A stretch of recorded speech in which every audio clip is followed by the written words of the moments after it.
నమస్కారం. లక్ష్మి చెప్పే కథలకు స్వాగతం. వీణులతో వీక్షించటానికి సిద్ధం కండి. ప్రియ సఖులు, ఇప్పుడు మనం సుప్రసిద్ధ రచయిత్రి శ్రీమతి మన్యం శారద గారు రచించిన జీవన న్యాయం అనే ఒక చక్కటి కథను విందామండి. ఈ కథ 12/6/1981లో ఆంధ్రజ్యోతి వారపత్రికలో ప్రచురింపబడింది. ఇక కథ మొదలు పెట్టిస్తున్నానండి.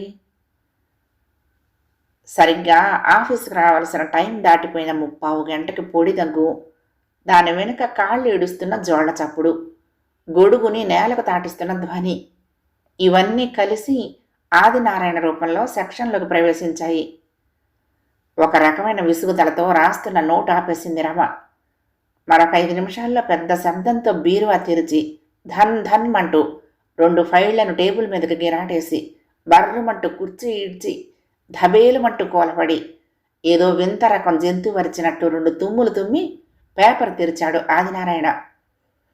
రమ చిరాగ్గా కళ్ళు మూసుకుని వేళ్లతో కళ్ళను రుద్దుకుంది.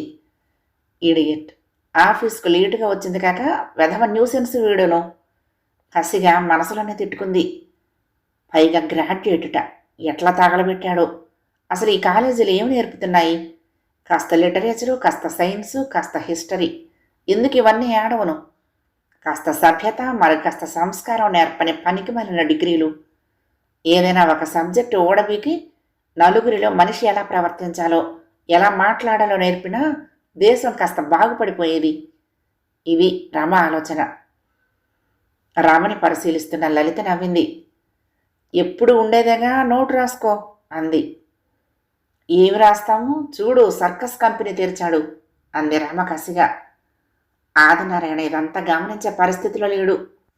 ఆ మధ్య ఒకరోజు అకస్మాత్తుగా దిక్కుతోచని పిల్లి పిల్ల ఒకటి బిక్కుబిక్కుమంటూ ఆ సెక్షన్లో ప్రత్యక్షమైంది. ఆఫీసు ప్యూన్ అప్పలకొండ దాన్ని మురిపెంగా ఆడిస్తూ ఉంటే లలిత విసుగ్గా, అప్పలకొండ దాన్ని బయట వదిలిరా అంది. ఉండనియండమ్మా, ఇది ఎలికల్ని పట్టేస్తుంది, ఫైల్స్ పాడుగావు అన్నాడు అప్పలకొండ అతి తెలివిగా. చాలే, ఆఫీసులో పిల్లులు పెంచుతావా, కావాలంటే మీ ఇంటికి తీసుకెళ్ళు అంది రమ చిరాగ్గా. భలేవారే, అదేం చేసింది? చక్కగా తెల్లగా ముద్దుగా ఉంది దొంగముండ. నువ్వు ఉంచరా అప్పి, లంచ్ టైంలో కాస్త పడేస్తే అదే పెరుగుతుంది అన్నాడు ఆదినారాయణ ఔదార్యంగా. రమ లలిత మరిక మాట్లాడలేదు. ఆదినారాయణతో వాదనంటే రమకు అసలు గిట్టదు. ఎప్పుడైనా లలిత వాదించబోయినా ఊరుకో లలిత, మనం మనుషులతో మాట్లాడాలి అంటుంది. ఆ రోజు నుంచి పిల్లి పట్ల ఆదినారాయణ చాలా శ్రద్ధ తీసుకుంటున్నాడు. అతను ఆఫీస్కు రాగానే అది అతని బల్ల చుట్టూ మ్యావ్ మ్యావ్ అంటూ గిరికీలు తిరిగి దాన్ని కృతజ్ఞత ప్రకటించుకుంటుంది. ఆదినారాయణ దాన్ని కాసేపు దువ్వి బల్ల మీద కూర్చోబెట్టుకుని తన ఔదార్యం ప్రకటించుకుంటాడు. 15 గంట అలా గడిచాక అతడు రాజకీయాల్లో పడిపోతాడు. తనతో పాటు తెచ్చుకున్న ఇండియన్ ఎక్స్ప్రెస్ క్షుణ్ణంగా చదివి తన పక్క సీటు సన్యాసిరాజు దగ్గర ఉన్న హిందూ తిరగేసి అవతల సెక్షన్ నుంచి తెలుగు డైలీ తెప్పించుకుని పూర్తి చేసి ఒక్కసారి ఒళ్ళు విరుచుకుని ఆవలిస్తాడు. ఎంతసేపు అతని న్యూసెన్స్ భరించిన రమ లలితలకు సరిగ్గా అప్పుడే భయం పట్టుకుంటుంది. అలా ఒళ్ళు విరుచుకుని ఆవలించాడంటే ఇక ఉపన్యాసం ప్రారంభించబోతున్నాడనమాట. దేశం స్వాతంత్ర్యం వచ్చిన దగ్గర నుంచి ఎన్ని రకాలుగా తగలబడిపోయింది, రాజకీయాలు ఎంతగా ఆఘోరిస్తున్నది, శోష వచ్చేటట్లు లెక్చర్ దంచి చివరికి స్వేచ్ఛ ఆడాళ్ళను తగలబెట్టేసిందని, అందుకే పరిస్థితులు ఇలా ఉన్నాయని ఫుల్ స్టాప్ పెట్టేసేవాడు. అవకాశం వచ్చినప్పుడల్లా అవసరం లేకపోయినా ఆడజాతిని దుయ్యబట్టి అలా ఓకగా రమ లలితల్ని పరిశీలిస్తూ ఉండేవాడు. రమకి కోపంతో రక్తం మరిగిపోయేది. చేతిలో ఉన్న ఫైల్ అతని మొహాన కొట్టాలన్నంత ఆవేశం పొంగుకొచ్చేది. మొదట్లో అతని స్వభావం తెలియని రోజుల్లో రమ లలిత అతనితో వాదనకు దిగేవారు. కానీ వాళ్ళకు కొన్ని రోజులకు తెలిసిపోయింది అతనితో వాదించటం తలకి రోకలు చుట్టుకోవడం లాంటిదని. అందుకే ఆ రోజు నుంచి లోపల ఎంత మండిపోతున్నా అతనితో వాదనకు దిగరు. అసలు ఈ న్యూసెన్స్ సరిగ్గా 3 నెలల క్రితం ప్రారంభమైంది. వాళ్ళ డిపార్ట్మెంట్కు సంబంధించిన ఇన్వెస్టిగేషన్ సెక్షన్ ఒకటి ఎక్కడ పెట్టేందుకు చోటు లేక చివరికి రమ వాళ్ళ హాలు పెద్దదిగా ఉండటంతో అక్కడ ఇరికించేశారు. పంచపాండవుల్లా 5గురితో ఆ సెక్షన్ అక్కడ వెలిసింది. సెక్షన్ హెడ్ ఎప్పుడు ఆఫీస్కి వచ్చిన పాపాన పోడు, ఎప్పుడు ఓడిలోనే ఉంటాడు. జీతాల రోజునే అతని దర్శన భాగ్యం. ఇకపోతే 2 యూడిసీలు, ఒకడు ఆదినారాయణ, మరొక అతని పేరు సన్యాసిరాజు. పాపం ఇతని పేరు అదో మాదిరిగా ఉందే గాని మనిషి టిప్ టాప్గానే ఉంటాడు. ఎప్పుడు నలగని డ్రెస్సుతో, చెరగని క్రాఫ్తో, నిగనిగలాడే బూటుతో, 4 అప్ టు డేట్ మ్యాగజైన్స్ పట్టుకుని సరిగ్గా టైం అంటే టైమే అన్నట్లు ఒక్క నిమిషం అటు ఇటు కాకుండా 10:30 గంటలకల్లా టంచనగా సెక్షన్లకు ప్రవేశిస్తాడు. ఆ తర్వాత ఎంతో బిజీగా ఒక్కొక్క మ్యాగజైన్ చాలా జాగ్రత్తగా చదివేసి కాసేపు ఆదినారాయణ లెక్చర్లు వింటూ నవ్వుతూ కూర్చుంటాడు. అప్పుడప్పుడు అతగాడు ఆడవాళ్ళను దుమ్మెత్తి పోస్తూ ఉంటే లేడీస్ స్టాఫ్ మొహాలు చూస్తూ వాళ్ళ ఫీలింగ్స్ గమనిస్తూ సంతోషిస్తూ ఉంటాడు. అయితే సన్యాసిరాజులోని గొప్పతనం ఏమిటంటే వాదనలోకి ప్రత్యక్షంగా దిగడు. అతని ఉద్దేశాలేమీ తేల్చడు. కాకుంటే అమాయకంగా 2 ప్రశ్నలేసి ఆదినారాయణ్ణి రెచ్చగొడతాడు. ఇకపోతే మరొక టైపిస్టు అమ్మాయే, అయితే ఈ లోకంతో నాకేమీ సంబంధం లేనట్లు చీకటిగా ఉన్న ఒక మూల కూర్చుంటుంది. చాలా వరకు కాలాన్ని నిద్రలోనే వెళ్ళబుచ్చుతుంది. ఆదినారాయణ ఉపన్యాసాలు ఆవిడ చెవుల్లో దూరవు. ఆడవాళ్ళని తిడుతున్నప్పుడు ఆవిడ ఉలిక్కి పడదు. అతి సామాన్యంగా ఏ పిల్లినో కుక్కనో అంటున్నట్లుగా ఏ భావం కనపడకుండా చూస్తుంది. ఆఫీసు టైము మరో 1/2 గంట ఉందనగానే ఎవరో వెనక తరుముకొస్తున్నట్లు పరిగెత్తుతున్నట్లు వెళ్ళిపోతుంది. ఆవిడ వచ్చిన కొత్తల్లో మరో ఆడ మనిషి దొరికినందుకు రమ, లలిత ఉబ్బి తబ్బిబ్బై పళ్ళన్నీ కనిపించేటట్లు నవ్వి పరిచయం చేసుకోబోయారు. వీళ్ల ప్రశ్నలన్నింటికీ ఆవిడ ఇంటర్వ్యూలో జవాబులు చెప్పినట్లు పొడిగా చెప్పింది. వీళ్ళు కాఫీ ఇవ్వబోతే అలవాటు లేదంది. లంచ్కి రండి అంటే ప్రొద్దున్న చద్దిన్నం తినొస్తాను, నాకింకా ఆకలి ఉండదు అంది. పోనీ తోచనప్పుడు మా సీటు దగ్గరకు రండి అంటే నాకు తోచకపోవటం ఉండదు, రాత్రుళ్ళు చంటి పిల్లతో నిద్ర ఉండదు అంది. రామ, లలిత హతాశలై ముఖాలు చూసుకుని తమ సీట్లకు వచ్చి కూర్చున్నారు. ఏరి ఇలాంటి రకాలందరినీ ఓ సెక్షన్గా తయారు చేసి తమ సెక్షన్లో పెట్టినందుకు రమ, లలితలు తల పట్టుకున్నారు. మొదట్లో రమకి ఆదినారాయణ మీద అంత దురభిప్రాయం ఏమీ లేదు. ఏదో మాట్లాడటం చేతకాని మనిషిలే అని సరిపెట్టుకుంది. ఒకరోజు రమ సెలవు పెట్టాల్సి వచ్చింది. లీవ్ లెటర్ పంపేందుకు ఎవరూ దొరకలేదు. సరిగ్గా అప్పుడే ఆదినారాయణ గుర్తొచ్చాడు. అతని ఇల్లు ఒక ఫర్లాంగ దూరంలో ఉంటుంది. రమ త్వరగా బయలుదేరింది. సరిగ్గా తలుపు కొట్టబోతూ ఉండగా బాణం లాంటి మాటలు దూసుకొచ్చాయి. అన్నం వండటం ఎంతసేపా దరిద్ర గుట్టు మొహమా, ఎంతసేపు ఎవడు మాక చూస్తూ కూర్చున్నావే? అది ఆదినారాయణ గొంతు. ఏం చేయమంటారు, కట్టెలు తడిసిపోయాయి, కిరసనాయలు తెమ్మని 1 వారం రోజులుగా చెబుతున్నా మీరు పట్టించుకోలేదు. వాడి వంక వీడి వంక చూసే అలవాట్లు నాకేం లేవు. ఆవిడ మాట పూర్తి అవ్వకుండానే ఏదో విసిరేసిన చప్పుడు. ఛ, దొంగముండ, ఎదురు సమాధానాలు చెప్తావా? రమ మరింక వినలేక ఇంటికి సాధ్యమైనంత స్పీడ్గా వెళ్ళిపోయింది. ఆ రోజు నుంచి ఆదినారాయణ అంటే రామకి చెప్పలేని అసహ్యం. ఆఫీస్కి ఏ టైంకి రావాలో తెలియదు, పెళ్ళాం పట్ల ఎలా ప్రవర్తించాలో తెలియదు, ఆఫీసులో ఎలా మాట్లాడాలో తెలియదు, తోటివారిని ఎలా ట్రీట్ చేయాలో తెలియదు. ఇలాంటి వాడు ఆ దేశం గురించి మాట్లాడేది? రమ మనసులోనే చీత్కారం చేసింది. రోజులాగానే ఆఫీస్కి వచ్చిన ఆదినారాయణ పెంపుడు పిల్లి కోసం 4 వైపులా చూసి ఈ మొండేది అన్నాడు ఆప్యాయంగా. అతని ప్రశ్నకు జవాబు చెప్పడానికి అప్పలకుండా అక్కడ లేడు. ఎవరు, మీ పెంపుడు కూతురా? నవ్వాడు సన్యాసిరాజు. అవునండి, ఎటుపోయిందో పేపర్ తిరిగిస్తూ అన్నాడు ఆదినారాయణ. మరి కాసేపు నిశ్శబ్దం. ఏమండి, ఎంత చూశారా, ఏం రోజులండి బాబు అన్నాడు ఆదినారాయణ గట్టిగా అరుస్తూ ఉపోద్ఘాతంలా. ఏమిటండి, ఏం జరిగింది? సన్యాసిరాజు ఆదుర్దాగా అడిగాడు. రామసక్ష నుంచి కూడా ఒకరిద్దరు తలెత్తి ఏమిటన్నట్లు చూస్తున్నారు. ఆదినారాయణ రమ, లలితలను క్రీగంట చూస్తూ పేపర్ గట్టిగా చదివాడు. భర్తను చంపిన భార్యట, చూడండి ఎంత ఘోరమో అన్నాడు. ఏమిటేమిటి, వివరంగా చదవండి.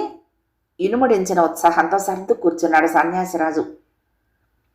సత్యనారాయణపురంలో రాజయ్య అనే 40 ఏళ్ల వ్యక్తి తాగి భార్యను కత్తితో పడవటానికి ప్రయత్నించగా ఆమె తనను తాను రక్షించుకునే ప్రయత్నంలో రోకలి బండ విసరగా రాజయ్య తల పగిలి అక్కడికక్కడే మరణించాడట. పోలీసులు అతని భార్యను అరెస్టు చేసి దర్యాప్తు చేస్తున్నారు. చదవటం ముగించి అందరి వైపు చూశాడు ఆదినారాయణ. పతివ్రతలు పుట్టిన దేశం కదండి ఇది అన్నాడు. సావిత్రి మొగుడి ప్రాణాల కోసం యముడి వెంటపడింది. ఈనాడేమో మొగుడిని భార్యలు యమపురికి పంపుతున్నారు. సన్యాసిరాజు కామెంటుకు లలిత చురుగ్గా అతని వైపు చూసింది. అదే అతనికి కావలసింది. చూడండి ఆడాళ్ళు ఎట్ట తయారవుతున్నారు, మాట్లాడితే మొగుడిని టపీమని టపా కట్టించేస్తున్నారు. ఇదండి మన భారతదేశపు ప్రగతి. ఆదినారాయణ మగవాళ్ళని రెచ్చగొడుతున్నాడు. అవునండి, స్వేచ్ఛ స్వేచ్ఛ అంటూ వాళ్ళని నెత్తికెక్కించుకుంటే ఏం చేస్తారు? ఎప్పుడు ఏ విషయంలోనూ జోక్యం చేసుకొని రమ సెక్షన్లోని రామానందం కూడా మగవాడిగా తన అభిప్రాయం వెలిబుచ్చాడు. రమ విస్తుపోయి చూసింది. లలిత మరిక ఆగలేకపోయింది. ఏమిటండి ఘోరం ఘోరం అని ఎందుకు అలా గోల చేస్తారు? వాడు తాగి కత్తి తీసుకొని చంపబోతే మీకు న్యాయంగా కనిపించినట్టుంది అంది ఆవేశంగా. అవును, అది అనాదిగా వస్తున్న ధర్మం. మొగుడు పెళ్ళాన్ని కొట్టొచ్చు, చంపొచ్చు. అది అందరికీ న్యాయంగానే కనిపిస్తుంది. తన ప్రాణం రక్షించుకునే ఆదుర్దాలో చేసిన పనికి అతను చస్తే భార్యది తప్పు అంది రమ వెటకారంగా. చూసారా ఆడవాళ్ళు ఎలా మాట్లాడేస్తున్నారో? భర్త మాటకు ఎదురు చెబితేనే మహాపాపం అని తలిచే పాత ఇళ్ళ కాలం కాదండి ఇది, కలియుగం. ఆదినారాయణ కళ్ళు తిప్పుతూ అన్నాడు. రమ కఠినంగా అంది. అవును, ఇది కలియుగమే. మగవాణ్ణి దేవుడని పూజించడానికి ఇదేం త్రేతాయుగం కాదు. ఇప్పుడు ఆడవాళ్లు పూర్వకాలపు పిచ్చివాళ్ళు కాదు. భర్తని సహచరుడిగా గౌరవిస్తారు, ఆత్మీయుడిగా ప్రేమిస్తారు. అంతేగాని ప్రాణం లేని బొమ్మను చేసి పూజించలేరు. పైగా ఒక్క విషయం మీరందరూ ఎందుకు ఆలోచించలేకపోతున్నారో నాకు అర్థం కావటం లేదు. అక్కడ భార్య భర్తను చంపిందన్నది అసలు విషయం కాదు. తన ప్రాణాన్ని తీయబోతున్న ఒక ప్రాణిని తన ప్రాణాన్ని కాపాడుకునే ప్రయత్నంలో చంపింది. మీకు తెలీదా? గదిలో మూసి పెడితే పిల్లి కూడా పుల్ల తిరగబడుతుందని. దీనికి గాను మీరంతా ఆడవాళ్ల గురించి చాలా చాలా లెక్చర్లు ఇచ్చేస్తున్నారు. చదువుకున్న వాళ్ళు, ఈ తరం యువకులు కూడా ఇంత వెనకబడి ఆలోచించగలరని మాకిప్పుడే తెలిసింది. చాలా సంతోషం. రమ స్పీచ్కి హాలంతా నిశ్శబ్దమైపోయింది. సన్యాసిరాజు రమ చివరి డైలాగులకి షాకు తిన్నట్లు ముఖం మార్చుకుని తలంచుకున్నాడు. మీరు చెప్పింది చాలా కరెక్ట్ అండి. రామానందం రామని అభినందించి ఫైల్లో తలదూర్చేశాడు. ఆదినారాయణకు రామ ఉపన్యాసం నచ్చలేదు. కానీ ఆవిడ తన ఉపన్యాసంతో అందరి నోళ్లు మోయించేసింది. ఇప్పుడు తను మాట్లాడితే ఒక్కడే అయిపోతాడు. పైగా ఎప్పుడూ కాస్త రిజర్వ్డ్గా ఉండి తన పని తాను చూసుకునే రామంటే కాస్త జంకు కూడా ఉంది. అందుకే అక్కడి నుంచి తప్పుకునే ఉద్దేశంతో బాత్రూం వైపు దారితీశాడు. అతడు అలా నోరు మూసుకుని వెళుతూ ఉంటే లలితకు చెప్పలేనంత నవ్వొచ్చింది. రామ చేతులు పట్టుకుని గట్టిగా ఊపుతూ కంగ్రాట్స్ అంది. మరొక 10 నిమిషాల్లో బాత్రూంలో నుంచి గావుగాకలు వినపడ్డాయి. అందరూ ఆశ్చర్యంగా చూశారు. దీనమ్మ ఎలా పీకిందో! దొంగ ముండకి రోజు ముద్దలు వేసి పెంచాను, విశ్వాసం లేదు. ఆదినారాయణ నోటికొచ్చినట్లు తిట్టుకుంటూ లోపలికొచ్చాడు. క్షణంలో అతని రూపం మారిపోయింది. ముఖమంతా రక్కేసిన ఘాట్లు, వాటి నుండి రక్తం స్రవిస్తున్నది. ఏమైందండి? గాబరాగా అడిగాడు సన్యాసిరాజు. ఏముందండి, ఆ పిల్లి ముండలేదు, అది బాత్రూంలో తగలబడింది. నేను లోపలికి వెళ్ళానో లేదో ఎలా పీకిందో చూడండి. ఆదినారాయణ రక్తం తుడుచుకుంటూ అన్నాడు. అరే మీకు తెల్లదేటి సారు, అది పిల్లల్ని పెట్టింది బాత్రూంలో, నేను చెబుదాం అనుకున్నాను అన్నాడు అప్పుడే లోపలికి వచ్చిన అప్పలకొండ. ఓర్ని, అయితే మాత్రం చచ్చేదానిలా వచ్చిందది. అందరూ వద్దంటున్నా నేను దానికి తిండి పెట్టి పెంచాను, దొంగముండ. ఆదినారాయణ ఉక్రోషంగా తిడుతుంటే లలిత కిసుక్కున నవ్వింది. రమ కోప్పడింది. తప్పు లలిత, అలా నవ్వకూడదు. తోటి మనిషి బాధపడుతూ ఉంటే నవ్వేలా వస్తుంది? రోజు అన్నం పెట్టి ఎంతో ఆదరంగా చూస్తున్న ఆయన్నే పట్టుకు పీకుతుందా? బొత్తిగా దానికి తెలివి లేదు. పిల్లి కదూ, దానికేం తెలుసు? దాని పిల్లల్ని ఏమైనా చేయటానికి వచ్చారనుకుని జాగ్రత్త కోసం ముందే పీకేసింది. రోజు ఆయన సీటు చుట్టూ ఎంతో కృతజ్ఞతగా తోకాడించుకుంటూ తిరిగే నేలకు జానెడు కూడా లేని అతి సాధు పెంపుడు జంతువు కూడా తనకి అన్యాయం జరుగుతుందంటే సహించలేదని మనకు అర్థమవుతూనే ఉంది కదా. అలాంటిది మెదడు, మనసు అన్నీ ఉండి తన సుఖానికి అన్ని విధాలా సహకరించే తోటి స్త్రీ తన ప్రాణం రక్షించుకోవటానికి, తనను భక్షించటానికి వచ్చిన మనిషిపై తిరగబడటంలో ఘోరం లేదని ఆయన గ్రహించగలిగితే చాలు అంది. కథ సమాప్తం. ప్రియ సఖులు, ఈ కథ మీకు నచ్చితే తప్పకుండా లైక్ చేయండి, షేర్ చేయండి, కామెంట్ చేయండి, సబ్స్క్రైబ్ చేసుకుని నన్ను ఎంకరేజ్ చేయండి. ఉంటానండి. ప్రేమతో లక్ష్మి, కృష్ణాతీరం దుర్గమ్మ సన్నిధానం. నమస్తే.